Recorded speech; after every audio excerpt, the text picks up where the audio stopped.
Я, директор Романова Екатерина Петровна, представляю муниципальное автономное дошкольное образовательное учреждение Маинский центр развития ребенка детский сад Кемчали муниципального района Медино-Камбалский вуз Республики Саха-Якутия.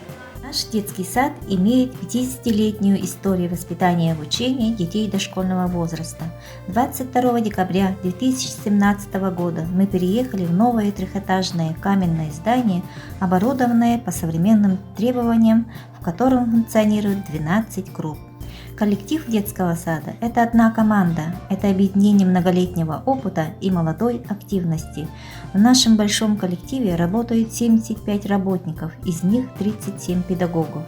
Наши педагоги создают благоприятные условия развития детей, учитывая их возрастные и индивидуальные особенности, развитие способностей и творческого потенциала каждого ребенка как субъекта отношений с самим собой, с другими детьми, со взрослыми и окружающим миром. Дизайн нашего детского сада оформлен с учетом национального колорита, развивающий предметно-пространственную среду, которые способствуют реализации различных образовательных программ.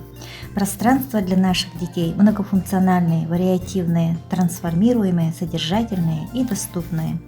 Сегодня наш детский сад достаточно успешно реализует различные проекты инновационного развития учреждения, которые сочетают в себе развитие материально-технической базы, так и повышение профессиональной квалификации педагогов, их ответственности за результат собственной работы. Сегодня мы готовы к реализации новых проектов, связанных с развитием общественного участия в управлении детским садом.